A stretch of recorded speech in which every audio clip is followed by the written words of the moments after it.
Shifting gears a little bit here, I wanted to talk about your blog a little bit. You had a couple blog posts about this particular person that I'm very interested in.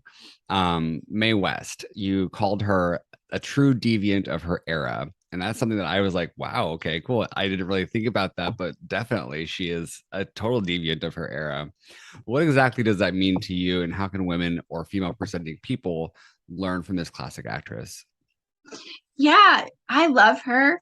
And so the name of my blog is actually a play on a quote that she had. She had a line that said, "A dame that knows the ropes isn't likely to get tied up." So, in other words, if you know what you're doing, you're not going to, you're not going to get tied up in Mm. all the nonsense of the dating and relationship world. So that was kind of like the inspiration for my blog. And I love Mae West because she owns her sexuality.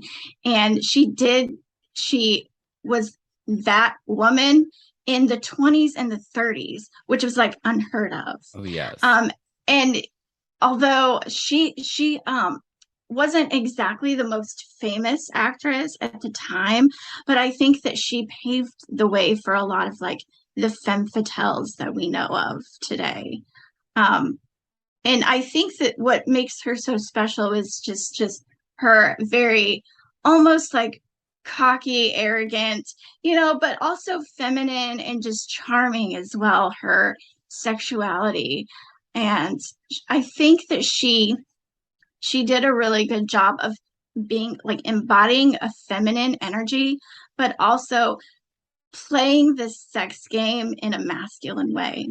Oh yeah. I think she was just way ahead of her time and just a brilliant person overall.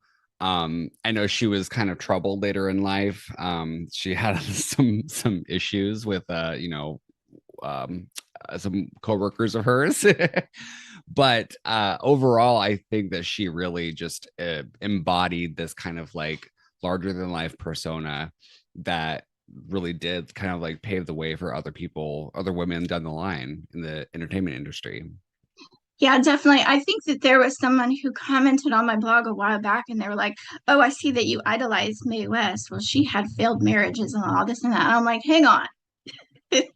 I'm like, I'm not saying that she's perfect, but Yeah. I do think that there are things that are just very, kind of, interesting about her and very bold. And I love that, she just owned her sexuality and she didn't apologize for it, which I think is something that is relevant even today. Just women showing up as they are and not apologizing for it, for their sexuality, for their desires.